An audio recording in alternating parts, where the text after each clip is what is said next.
अल्हम्दुलिल्लाहि वकफ़ा वस्सलामुन अला इबादिहिल्लज़ीना इस्तफ़ा अम्मा बाद फ़अऊज़ु बिल्लाहि मिनश शैतानिर रजीम बिस्मिल्लाहिर रहमानिर रहीम रब्बना इफ़्तह बैनना व बैन क़ौमिना बिल हक़्क़ व अंता खैरुल फ़ातिहीन सदक़ल्लाहुल अज़ीम। पढ़िए अस्सलातु वस्सलामु अलैका या रसूलल्लाह, अस्सलातु वस्सलामु अलैका या हबीबल्लाह, अस्सलातु वस्सलामु अलैका या शफ़ीअल मुज़निबीन, अस्सलातु वस्सलामु अलैका या रहमतल लिल आलमीन।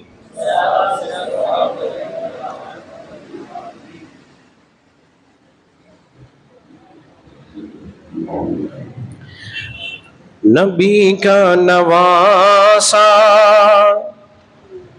हुसैन इब्ने हैदर, लड़कपन का वादा निभाने चले हैं।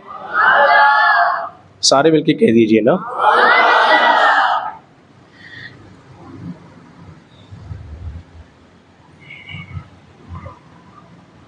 नबी का नवासा हुसैन इब्ने हैदर, लड़कपन का वादा निभाने चले हैं। सुए करबला वो 72 को लेकर, रज़ाए इलाही में सर कटाने चले हैं।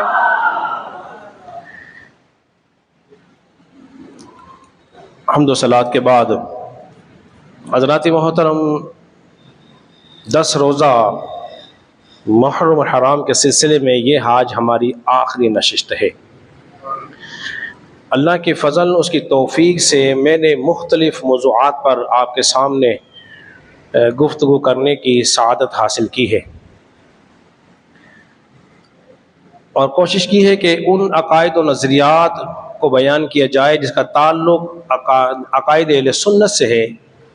कुरान सुन्नत की रोशनी में उनको खूब उजागर किया जाए ताकि हाज़रीन और सामईन को इससे फ़ायदा हासिल हो। हज़रात गिरामी, सूरह आराफ की एक आयत करीमा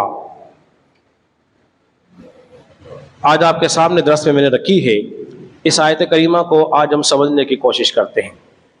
दुआ करें खालिक के कायनात हक और सच कहने की तौफीक अता फरमाए और मेरी ज़बान पर कलिमातुल हक को जारी फरमाए।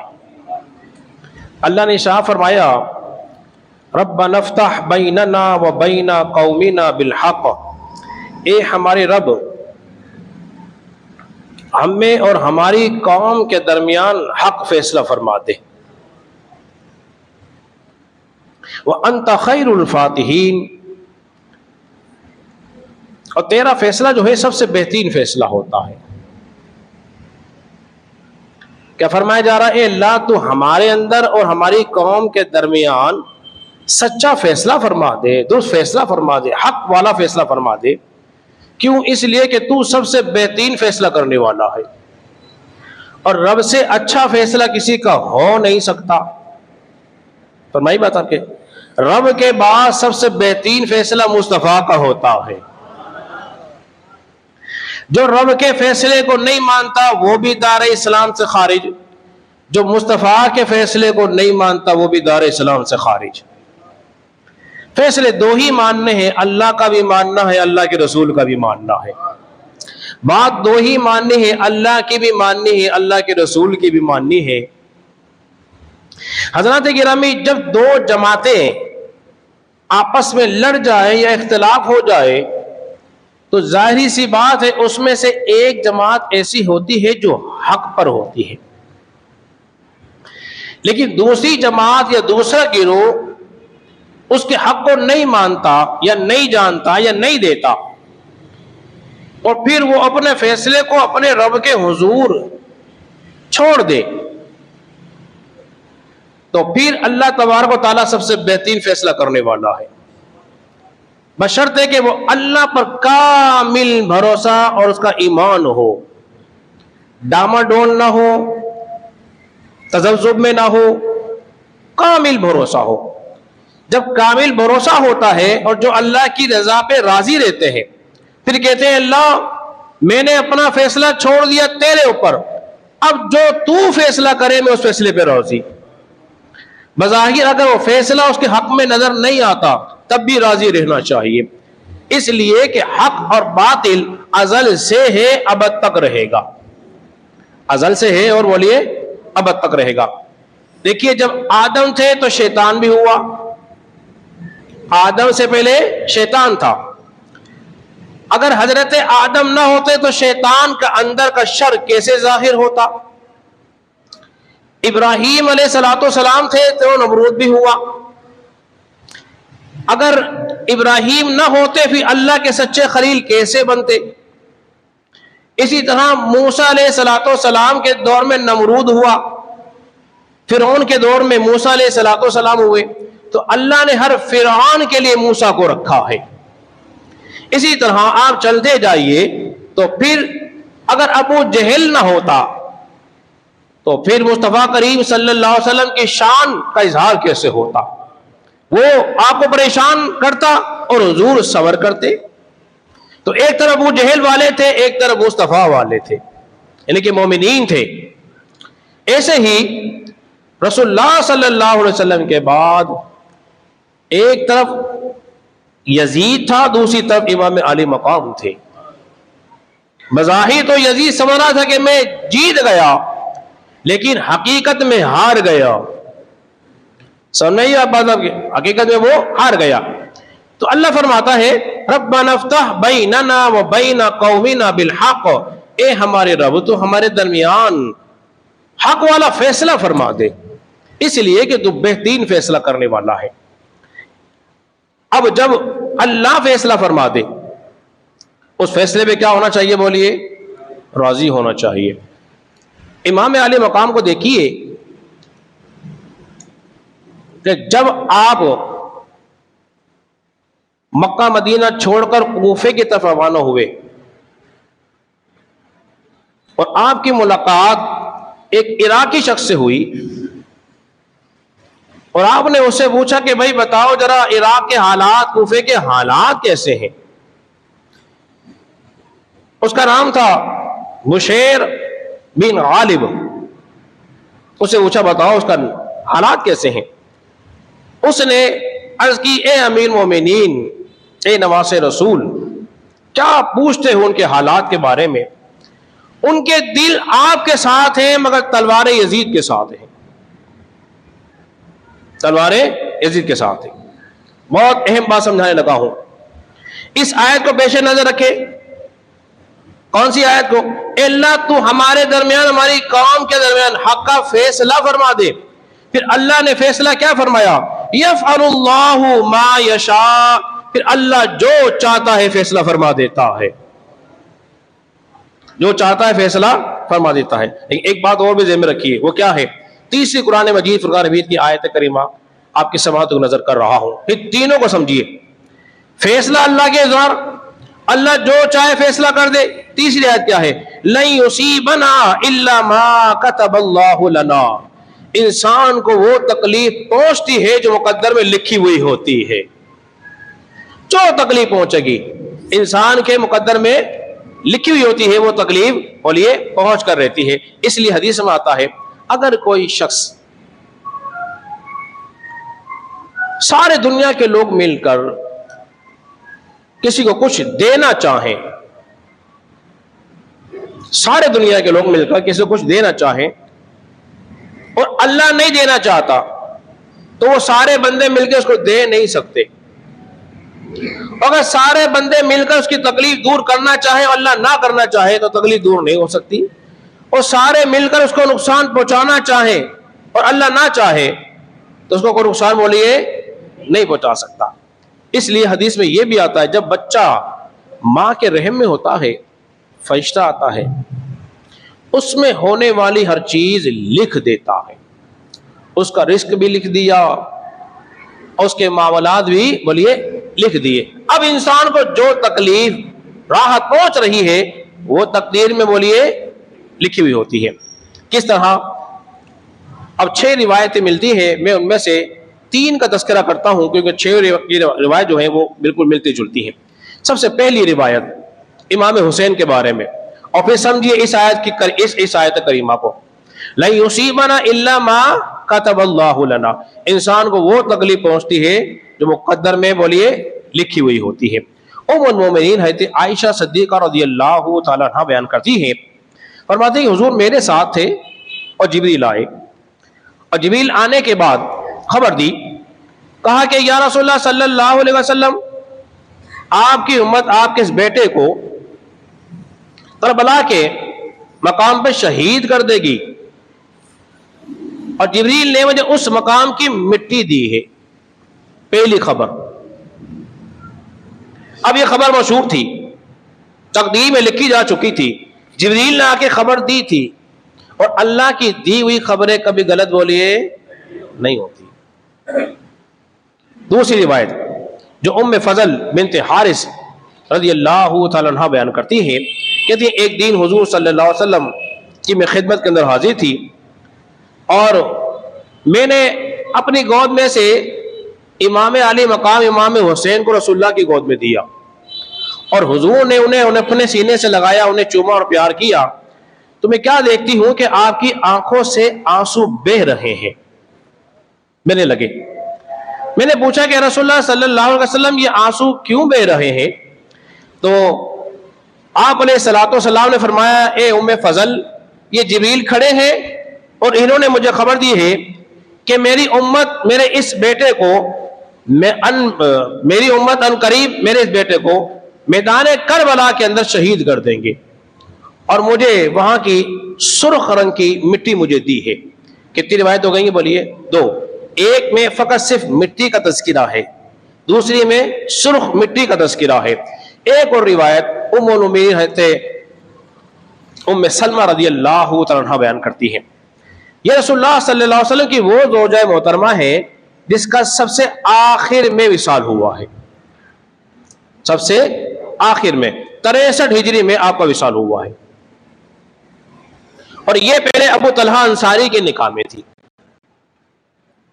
अबू तलहा अंसारी के निकाह में थी, फिर हुजूर के निकाह में आ गई, क्योंकि अबू तलहा अंसारी बहुत मोहब्बत करते थे, बड़ा अदब करते थे, एहतराम करते थे। वो समझती थी कि इससे अच्छा शौहर मुझे मिलेगा नहीं।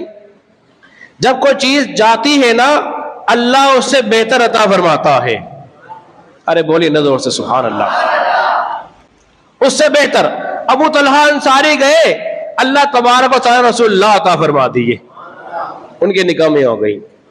तो वो फरमाती है कि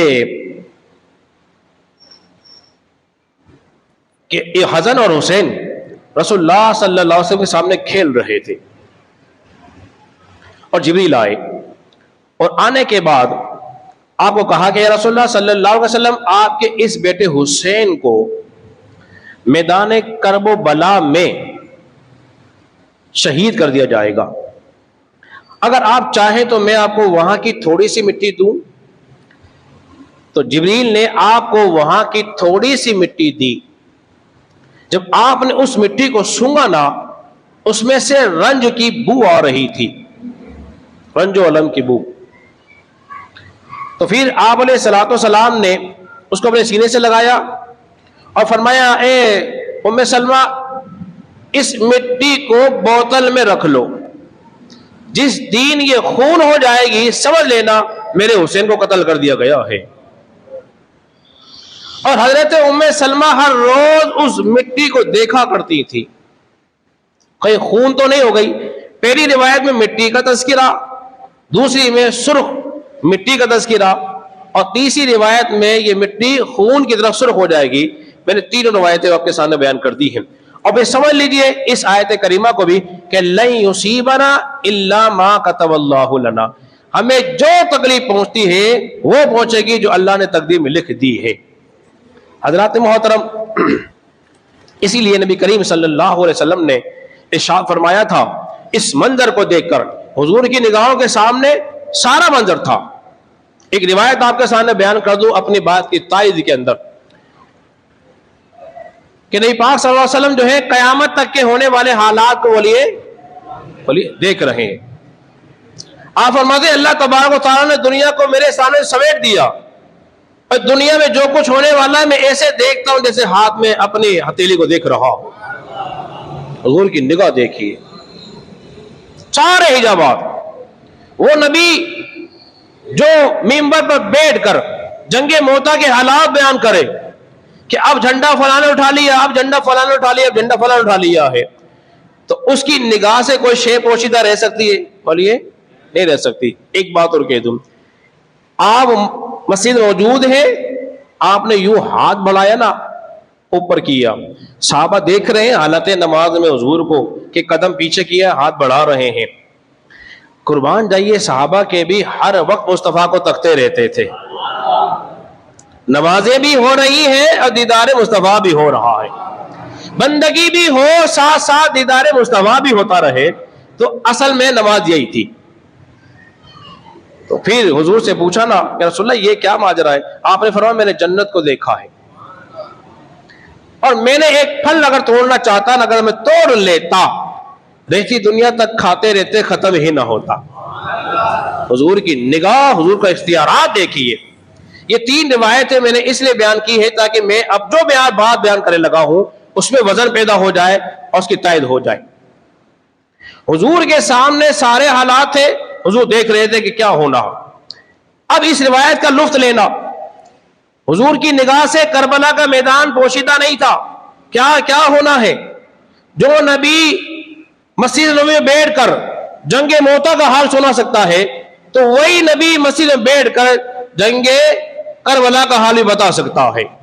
इसीलिए मेरे करीम आका ने शाह फरमाया, अनस बिन हारिस रज़ियल्लाहु अन्हु फरमाते हैं कि रसूलुल्लाह सल्लल्लाहु अलैहि वसल्लम ने शाह फरमाया, आपने फरमाया उस सरजमीन करबला में मेरा बेटा हुसैन शहीद होगा, मुसीबत में होगा, तकलीफ में होगा। अगर कोई वहां मौजूद हो तो उसे चाहिए कि वो हुसैन की मदद करे, उसे चाहिए कि वो हुसैन की बोलिए मदद करे। तो जब ये फरमान उन्होंने सुन लिया ना, किसने? अनस बिन हारिस ने, तो उनको जब मालूम हुआ कि रसूलुल्लाह सल्लल्लाहु अलैहि वसल्लम का बेटा करबला में यजीदी फौज के दरमियान घेरा हुआ है, तो ये करबला पहुंचे हैं और अपनी जान को इमाम हसन पे कुर्बान किया है। एक तो ये, और यहां मुझे एक मिसरा एक याद आ गया, अगरचे उससे बयान तो आंदे जुम्मे ही करना था, सोच रहा हूं कि सुना दूं आपको। अब चूंकि मदद की बात आई ना, हुजूर ने फरमाया कोई इनकी मदद करे। किसी मोहब्बत वाले ने बड़ी प्यारी बात कही, कहता है कि हुसैन इब्ने अली की क्या मदद कर सकता था कोई, हुसैन इब्ने अली की क्या मदद कर सकता था कोई, वो खुद मुश्किल कुशा थे और थे मुश्किल कुशा वाले, हकीकत में खुदा इनका था और ये थे खुदा वाले, हजारों में 72 थे तस्लीम और रजा वाले, हकीकत में खुदा इनका था और ये थे खुदा वाले।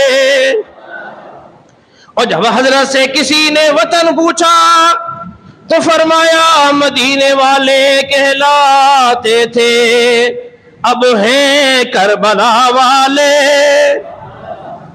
तो भाई हम तो पहले मदीने वाले थे, अब हमें करबला वाला बना दिया।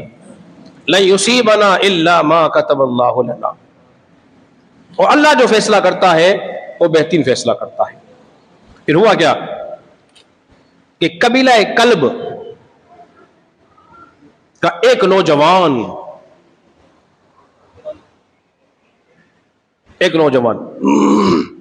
जिसका नाम था वहाब, नाम था वहाब। अब तवज्जो इस तरफ रखिए, सांप तो नहीं आ गया कोई? जिहाद कैसे करोगे? अगर राह खुदा में जान देनी पड़ जाए तो क्या एक झींगा से डरोगे?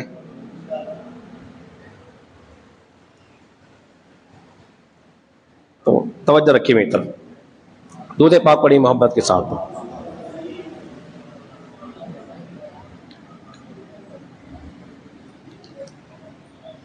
एक नौजवान था, इसका नाम था वहाब। वो अपनी मां का एक ही बेटा था और अभी शादी को 17 ही दिन हुए थे। ये 18-19 साल का नौजवान, हसीन और जमील नौजवान, जब घर आया ना तो क्या देखा कि उसकी मां जो है वो रो रही है। उसने पूछा, मां, अम्मा जान क्यों रो रही है? मां कहने लगी, बेटा मुझे बड़ा गम है। आपने फरमाया, अम्मा जान बताओ तो सही, आखिर माजरा क्या है, किस बात पे रो रही हो? मां कहने लगी, बेटा तुझे क्या बताऊं मैं, करबला के मैदान के अंदर नवासे रसूल को घेर लिया गया है और वो बड़ी तकलीफ परेशानी के आलम में है। अगर तुम मेरे बेटे हो तो बोलो मेरा एक काम करोगे? मां कह रही है, वो मां जिसका ये बेटा आखिरी बुढ़ापे का सहारा था, कोई और नौजवान नहीं, खिलाने वाला नहीं, पिलाने वाला नहीं, ये तन्हा नई नई शादी हुई है। और मां कह रही है, बेटा बोलो मेरा एक काम करोगे, मेरा एक काम करोगे, मेरा एक हुक्म मानोगे, मेरी ख्वाहिश पूरी करोगे? और बेटा कहने लगा, मां जान बता, तेरा कभी मैंने हुक्म टाला है? तेरा कभी मैंने हुक्म टाला है? अगर मेरे बस में हुआ मैं तेरी ख्वाहिश जरूर पूरा करूंगा। मां कहने लगी, बेटा अगर तुम मेरे बेटे हो तो अपनी जान को इमाम अली मकाम के नाम पर कुर्बान कर दो। अरे मां हो तो फिर ऐसी हो, मां हो फिर ऐसी हो। वो अपना लगते जिगर जो एक ही उसकी आंखों का तारा था, उसे भी मां कह रही थी, बेटा इसको अपने हुसैन, इसको नबी करीम सल्लल्लाहु अलैहि वसल्लम के नवासे हुसैन पे कुर्बान कर दो, नबी के नवासे पे कुर्बान कर दो। और बेटे ने कहा, अच्छा ठीक है अम्मा जान, अगर तेरी ये चाहत है तो मैं इस चाहत को पूरा करने के लिए तैयार हूं, तेरी ये चाहत भी पूरा करने को तैयार हूं, लेकिन मेरी गुजारिश है कि तू मुझे थोड़ा सा वक्त दे तो मैं चंद बातें अपनी बीवी से ना कर लूं, अभी नई नई शादी हुई है, उससे मुलाकात कर लूं, 2-4 बातें कर लूं। और मां कह रही है, बेटा अगर तू उसके पास गया, कहीं ऐसा ना उसकी खूबसूरती, उसकी मोहब्बत, तेरे इस नेक इरादे को जो तूने अभी किया है मेरे सामने, उसका कहीं तेरा इरादा बदल जाए। तो बेटा कहने लगा, अम्मा जान इमाम अली मकाम की मोहब्बत दिल के अंदर ऐसी रासिख है, दुनिया की कोई पानी उस मोहब्बत को धो नहीं सकता, ऐसी है जागुज़ीर हो चुकी है, दुनिया के कोई समंदर का पानी उसको धो नहीं सकता। बीवी के बाद गए और जाने के बाद कहा कि मेरी मां की ख्वाहिश यह है कि मैं नवासे रसूल पे अपनी जान कुर्बान कर दूं, क्या तुम मुझे इजाजत देती हो? वो बीवी थी, उसने शोर शराबा नहीं किया, ये नहीं कहा अगर तूने उससे शादी ही करनी थी, मुझे इतने शुमे बेवा करना था तो उससे शादी क्यों की थी, किसी होते शादी कर लेते। उसने कहा, मैं तो बड़ी खुशनसीब हूं कि मुझे अल्लाह ने तेरे ऐसा दूल्हा अता फरमाया है, तेरे ऐसा शोहर अता फरमाया है। फिर मेरी एक शर्त है। उसने कहा, वो क्या शर्त है बताओ? उन्होंने कहा, मेरी शर्त है, जब तुम शहीद हो जाओगे, जन्नत में पहुंच जाओगे और जन्नत की आला नेमतें तुम्हारे पास होंगी, तो फातिमा ज़हरा रज़ी अल्लाह तआला अन्हा के खिदमत में अर्ज करना कि मैं अपने पीछे एक बीवी छोड़ आया हूं, कि तुम उनसे गुजारिश करना कि मुझे अपने कनीजों के अंदर मेरा नाम लिख जाए, मुझे कबूल कर ले। और कहना, मैं भी कहूंगी या रसूल अल्लाह सल्लल्लाहु अलैहि वसल्लम, मैं आपकी अदना सी वो खादिमा हूं जिसने अपना दूल्हा पर कुर्बान किया है। आपके नवासे कुर्बान किया है। बस ये जी माँ से मुलाकात की और फिर क्या हुआ, मैदान करबला की तरफ रवाना हुए और फिर यजीदी लश्कर से लड़ते हुए आपने जाम शहादत नोश कर ली और माँ अपने बच्चे को उठाकर लाई, माथे से खून रेत गदो गुबार अपने दुपट्टे से साफ कर रही है और साथ साथ कह रही है, बेटा मैं तुझसे राजी हूं, बेटा मैं तुझसे राजी हूं। क्यों? इसलिए कि तूने अपनी जान को नवासे रसूल पे कुर्बान कर दी है। एक तो यह हुआ, एक और वो हदीस मुबारका कि तुम देख लो तो हुसैन की मदद करना। उन्हीं में से एक और थे जिनका नाम था हुर बिन यजीद राही, उन्होंने भी अपनी जान कुर्बान की, उन्होंने भी अपनी जान बोलिए कुर्बान की है। किस पर? नमाज़े रसूल पर। और एक हदीस सुना देता हूं, फिर इंशाअल्लाह अज़ीज़ आपको लुत्फ़ आएगा। नबी पाक सल्लल्लाहु अलैहि वसल्लम ने शाह फरमाया, हुसैन मिन्नी व अना मिनल हुसैन। अरे जोर से बोल दीजिए ना, सुभान अल्लाह बोलने में कंजूसी नहीं करें। हुसैन मुझसे है, मैं हुसैन से हूं। हुजूर ने फरमाया था अली मुझसे है, मैं अली से हूं। फरमाया हुसैन मुझसे है, मैं हुसैन से हूं। मतलब क्या है? अरे मुस्तफ़ा का जमाल देखना हो तो हुसैन को देख लो, मुस्तफ़ा का कमाल देखना हो तो हुसैन को देख लो। तो हुस्न जमाल कमाल जो था अल्लाह तबारक व तआला ने इमाम अली मकाम की ज़ात में रख दिया था, क्योंकि एक सर से लेकर सीने तक मुशाबा थे और एक वहां से लेकर पैरों तक मुशाबा थे। इमाम अली मकाम गए ना, मैं बता चुका हूं रसूलुल्लाह की निगाह कहां तक देखती थी, तो हुजूर की निगाह से फैज मिल चुका था। इमाम अली मकाम की निगाह ने भी पहचान लिया था कि हे जन्नती खड़ा दोज़गियों में है जन्नती खड़ा दोज़गियों के अंदर है। तो फिर आपने उस आले में पुकारा, है कोई आले रसूल की मदद करने वाला और जन्नत में जाने वाला? जब हूर ने यह बात सुनी ना, और हूर जो था जब आपसे मुलाकात हुई ना, जब आपको आ गया गिरफ्तार करने के लिए, वो नमाजें सारी की सारी इमाम हुसैन के पीछे पढ़ा करता था। अहले बैत की अजमत उसके दिल में थी, एहतराम करता था। तभी तो उसने कहा था ठीक है आप रात के वक्त में निकल जाइएगा और फिर जो होगा देखा जाएगा, जो मैंने याद करेगा फिर मैं इसको खुद जवाब दे दूंगा, आप निकल जाएं। लेकिन कुदरत खुदा की देखिए आप निकल नहीं सके। उसका तफसीली इंशाअल्लाह अज़ीज़ वाक़या हम बाद में बयान करेंगे। तो इमाम अली मकाम ने फरमाया, है कोई इस मुश्किल वक्त में काम आने वाला और अपनी जान हमारे ऊपर कुर्बान करने वाला? तो हुर बिन यजीद राही ने कहा कि इमाम अली मकाम, क्या अगर मैं आप पर अपनी जान कुर्बान करूं तो क्या कल कयामत के दिन आपके नाना जान की शफाअत मुझे नसीब होगी? आपने फरमाया हाँ होगी। वो चाहता तो वैसे ही चला जाता लड़ने के लिए, मगर इमाम अली मकाम के पास आया है, आपकी जबान से सुनना चाहता था। और हुर जो थे वो आ गए और जाने के बाद कहा इमाम अली मकाम आप दुआ करें कि अल्लाह तबारक व तआला मेरी साबिका खताओं को माफ फरमाए। अब मैं आप पर अपनी जान कुर्बान करने के लिए जा रहा हूं। और जब हुर गए, यजीद ने कहा कि देखो ये हमारे लश्कर का सिपह सालार था। इब्न ज़ियाद ने कहा और ये जाके दुश्मनों से मिल गया है, लिहाजा तुम इसको ऐसा सबक सिखाओ कि रहते दुनिया तक लोग याद रखें और फिर कोई हमारी मुखालफत ना कर सके। वो हुर पर टूट पड़े और हजरत हुर ने भी जोर का हमला कर दिया। आपका हमला क्या था? केरे खुदाबंदी था जो यजीदी लश्कर पर टूट पड़ा था और आप लड़ते लड़ते लड़ते लड़ते जामे शहादत नोश कर गए।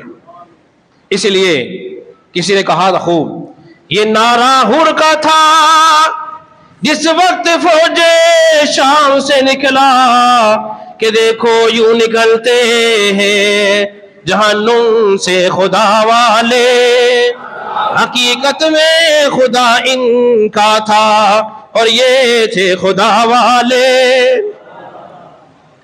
तो इमाम अली मकाम पर हजरत हुर ने भी अपनी जान कुर्बान की है। हजरत गिरामी, जब इमाम अली मकाम की शहादत हो गई, वो सारी बातें आइंदा के लिए छोड़ रहा हूं। जब इमाम अली मकाम की शहादत हो गई और आखिरी मरहला वक्त मेरा हो चुका, तो फिर उन्होंने क्या किया, एले बेटे थार के सरों को उन बदबख्तों ने नेज़े पर उठा लिया और ताशे बजाते हुए, ढोल बजाते हुए, ऐलान करते हुए निकल रहे हैं और जा रहे हैं। आज हमारा कौम का नौजवान अलमों को हाथ में उठाए, ढोल बजाए जा रहा है। ये वही काम है जो यजीद लश्कर ने किया था, आज ये कर रहे हैं। ढोल बोलिए इमाम अली मकाम ने बजाए थे, उनके एहले खाना ने बजाए थे, यजीद ने बजाए थे। उनको बुलाने वाले कौन थे? कूफी थे, शिया थे। खुतूत लिखने वाले कौन थे? शिया थे। करबला में बुलाने वाले कौन थे? शिया थे। इमाम अली मकाम को शहीद करने वाले कौन थे? शिया थे, जो कहते थे हम इमाम पर अपनी जान कुर्बान कर देंगे, साथ नहीं छोड़ेंगे। ना जान देनी पड़ी, बल्कि इमाम अली मकाम को दुश्मनों के नरगे में छोड़ के चले गए, अभी जान बचा ली। तो वो सब के सब शिया थे और ये कहते हैं इमाम हुसैन हम नहीं थे। भाई कौन थे भाई? भाई थे कौन? अगर तुम नहीं थे बताओ। खुतूत किसने लिखे थे? बुलाया किसने था? आज कहते हैं जी हम नहीं थे। अब भाई तुम ही थे। अब एक मिसाल दे दूं आपके सामने। खुदा ना खास्ता, खुदा ना खास्ता, खुदा ना खास्ता किसी के घर में चोरी हो जाए, ठीक है जी, और उसका सामान चुरा लें। बहुत ध्यान से सुनिए मेरी मिसाल, बड़ी कीमती मिसाल दे रहा हूं।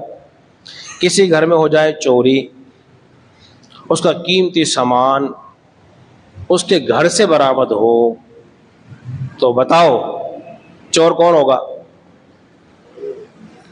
अरे बड़ा कोई, मैंने कोई बहुत मुश्किल सवाल पूछ लिया आपसे, है जी?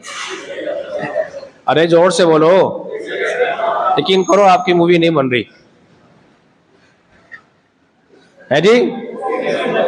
जिसके यहां से निकला, तो फिर बताओ इमाम हुसैन का घोड़ा कहां गया? किसके यहां से निकलता है ये घोड़ा? किसके यहां से निकलता है? ये तीर, ये नेज़े, ये भाले कौन निकाल रहा है? तो जिसने बुलाया था वही निकाल रहे हैं भाई, समझ रहे बात को?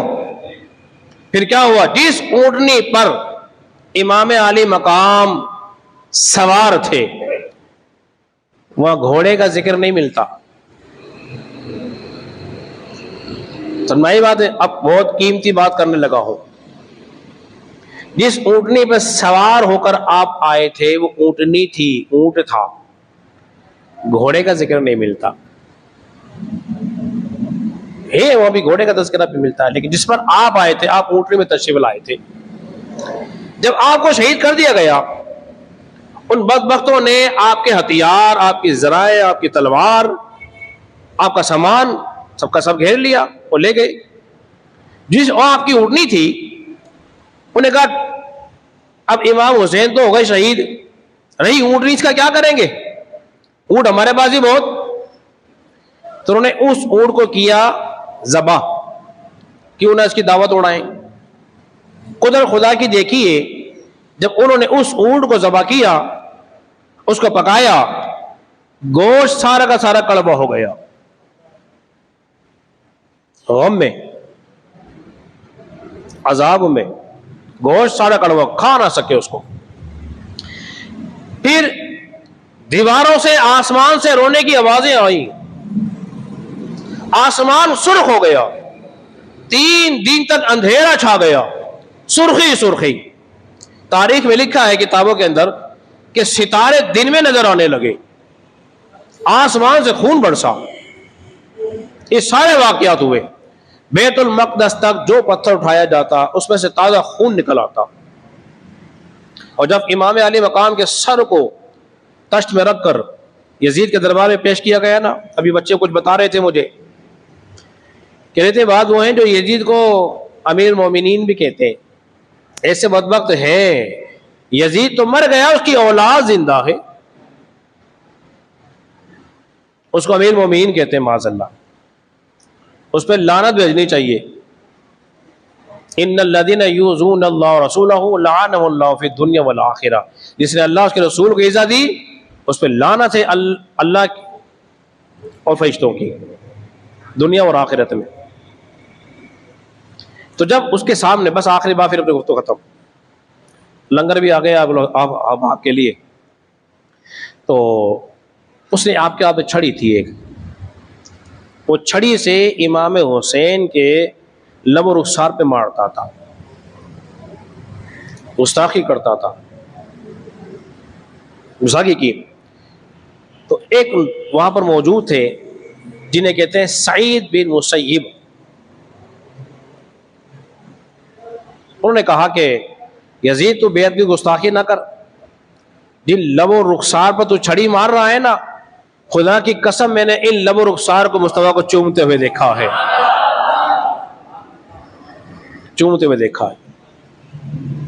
उस जगह ये कौन बूढ़ा है, इसको निकालो, अगर तू बूढ़ा ना होता मैं तेरा सर करम करवा देता।